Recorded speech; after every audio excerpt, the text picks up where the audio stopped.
Four-man rush. King of the town goes underneath to Todd Yoder. And Yoder takes it up to the 30, about 5 yards shy of the first down. Tabor with another tackle.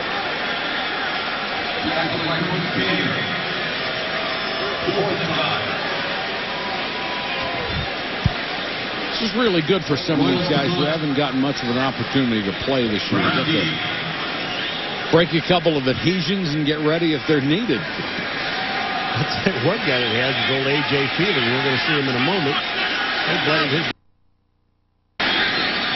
Royals to punt. High but short. Brown from the 33. Brown on the return. 6-yard return that right now he wishes he hadn't made. Todd Yoder, who caught the last pass, the tight end, is down to make the tackle on special teams. Which team was the best story this season? Help us vote. Log on to ESPN.com or NFL.com. And it's going to be tough between the Packers and the Patriots. Different stories, but remarkable outcomes. But the Steelers. Well, yeah. 13-3. I got Cordell Stewart. What are we missing here? I think but New England came from nowhere. Well, as usual, we're close to picking all 5, so we're covered.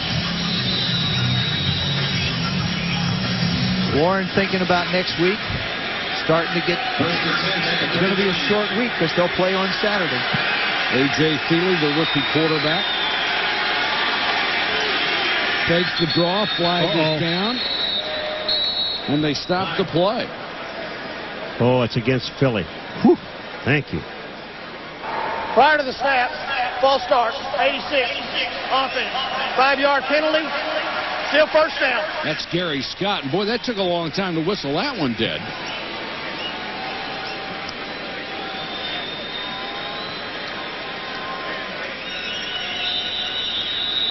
Even in a game that doesn't affect the standings or really the preparation for next week, Andy Reid is not going to be terribly happy after this, barring a miraculous comeback. Too many mistakes. Screen to Buckhalter.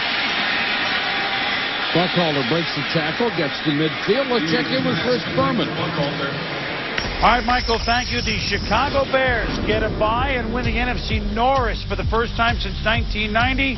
And one of the plays of the year, Keith Traylor rumbling, bumbling, stumbling, and setting the Bears up. Defense did it again. They allow 203 points through 16 games. The Bears beat Jacksonville 33-13. They're the 2 seed, Mike. And Chris, he was trying to give that ball to somebody else desperately. That's wonderful. Way to go, Keith. Feely throws over the middle. This one is complete, and it's Freddie Mitchell. Keith Traylor was, please somebody tackle me. Here, please. who wants this? Somebody take it from me. That's wonderful. What a story. Greg Blosh, the defensive coordinator of the Chicago Bears, they got better and better as the year went on. What a terrific job he's done there. Oh, Traylor and Washington in the middle. Denny Washington, what a job those 2 guys have done. Ted Washington should have been in the Pro Bowl. And Dick Duran finally got the new contract he deserved. Buckhalter down to the 30. Tackled by Gooch and Webster. Warren Sapp has had a chance to rest tonight, and he will be cranked up next week. Well, he's all fun on the sidelines when really nothing is going on. And like you said, when we interviewed him, you just love to listen to this guy talk because, I mean, not only is he funny, but he's very intelligent.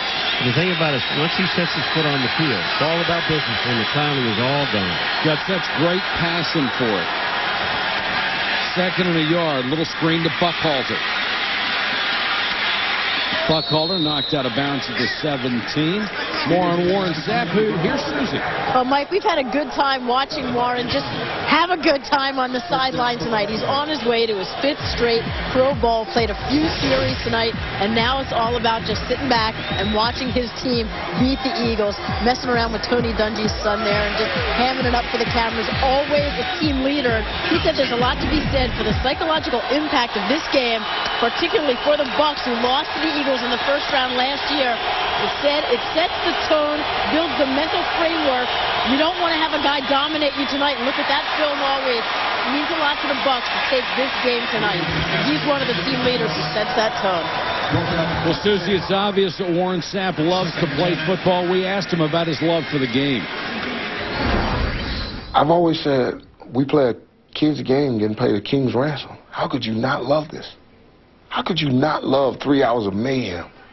3 hours of chasing a quarterback around, 3 hours of chasing a running back around. How could you not? And 80,000 people watching live. And another, 30, 40 million at home. How could you not enjoy this? I thought it was a job in there. Try to run for the first down on second and short, and they'll lose a couple. Jeff Gooch with the tackle.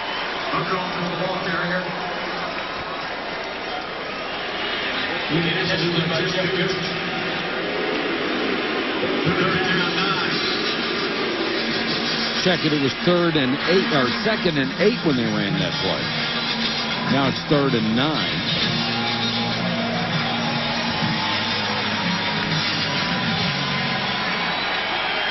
John Lynch, who had a pick tonight. Eagles trying to make a game of it. Flag is down. And it looked like Ryan Shaw moved early. He did. Prior to the snap, false start, 67, offense, 5-yard penalty, still 3rd down.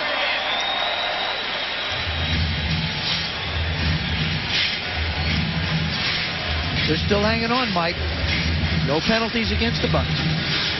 Had one that was declined.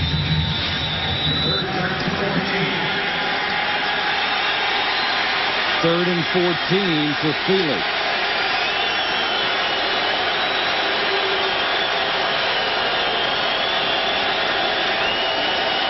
Four-man rush. Feely toward the 3-yard line. That'll be 1st and goal. A perfect straight. He throws the ball, in my opinion. I had a chance to be out on the field with Tom Brady. Watch him throw the football, the strong-arm young man up in New England.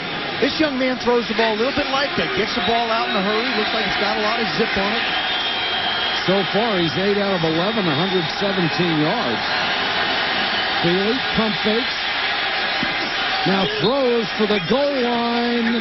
Touchdown! Damian Douglas with a diving catch. And Feely with the first touchdown pass of his career. Did you see how far he threw this ball? And he was sitting there basically almost flat-footed. This shows you, this young man's going to just show you how strong his arm is. What a throw across the field. Look, and Damian Douglas doesn't give up on it. He just keeps hustling and keeps working for his quarterback.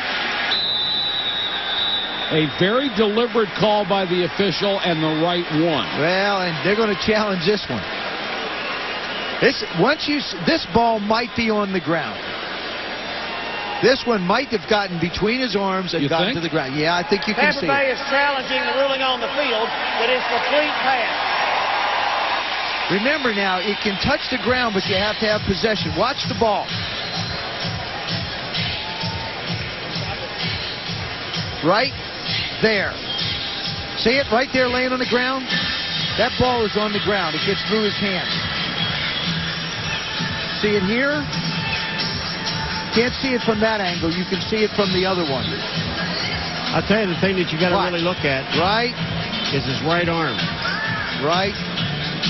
Because his left arm is under the ball, but is his right arm under the ball? No. I haven't seen anything right now that's significant to overturn this. The first angle right here.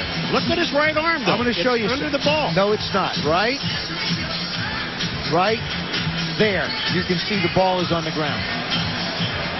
But you get to cast your vote. Log on to ESPN.com or NFL.com. Well, on that last angle, I have to agree with you because his elbows were spread and it looked like the ball was on the ground. I don't know whether they'll rule he has possession or not.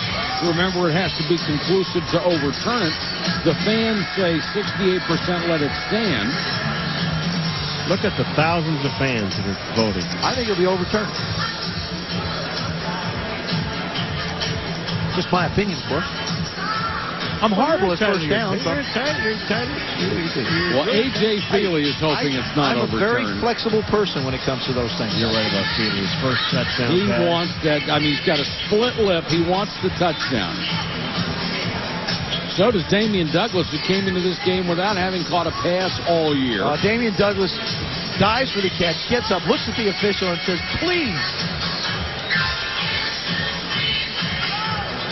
All right, look at this shot. All I keep saying is his right arm is underneath the ball. I don't think so. I think that ball's laying on the ground. I know you do. But, you know, I'm trying to make a point for the other 38% to think it should be overturned. This is the angle that I think will tell the story of the ball laying on the ground right there. Well, if that's the case, then it's still not even a touchdown. The question is, should the ball be on the 1 yard line if it is a touchdown? Incomplete pass. Well, the end zone is no question. He was in the end zone if he had possession. I'm just throwing some other things. Stop it. Well, okay, here he comes. Joe, I hope you're right. if it's a touchdown, Damian keeps the ball. If it's not, he's got to give it back. Going to have to fight. After Feely reviewing for the it. play, receiver had his hands under the ball. Ball was not moving. Ruling on the field stand. Touchdown. All right. Tampa Bay is charged with a timeout. Good for you, Damian. Paul, congratulations. Thank you The very much. 17th telecast of the season. You got one right. During the regular season, you got one. Thanks, guys. Thanks, boys. I really appreciate it. Thank you very much. Good job, Paul. This is a great sell job by a wide receiver. Okay, Please. yes, it's a touchdown. Thank you. Yes. Thank you very much. You gotta give it to him. Look at Yes, this. yes, Hands on the ball. please. Yeah, yeah. Look at his eyes. Oh, thank you, sir. Thank you. That's Douglas wonderful. came into this game, no catches. He's made 4 for 53 yards and a touchdown. He's got the ball. Feely's going to have to fight him for it. Now Akers to make it a field goal game. That got blocked and still went through.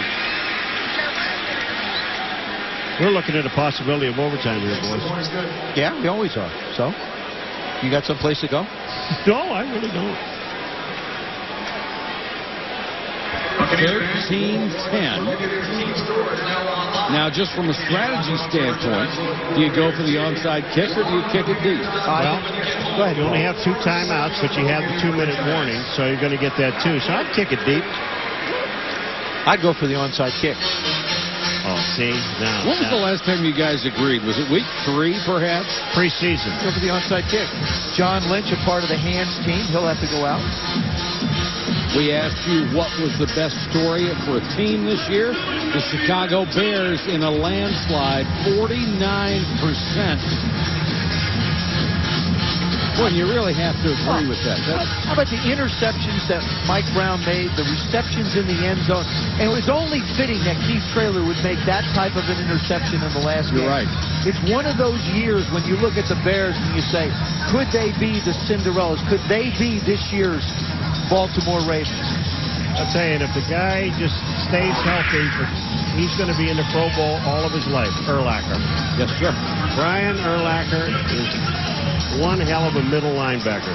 Very happy for Jim Miller, too. Jim Miller finally gets to play for a winner, gets to start, and that's what that guy's always And been. he finally has stayed healthy. It isn't that he Right. hasn't had that ability, but he's now able to fight his way through. I remember talking to Elvis Gerback a few years back when he played his 13th game finally in Kansas City. He said, now I understand what it's like to be able to line up every week and work. Williams and Abdullah are deep, and Akers does indeed kick it away.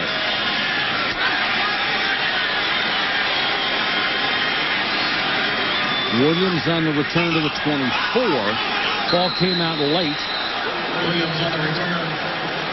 I believe the Eagles have the ball. And they do. Richard Cook reached in and tore it out on the way down. Trying to protect it, That ball is definitely out before his knee hits the ground. Boy, what a great job by Richard Cook. Cook has made a couple of big plays tonight. That was for the... I really am.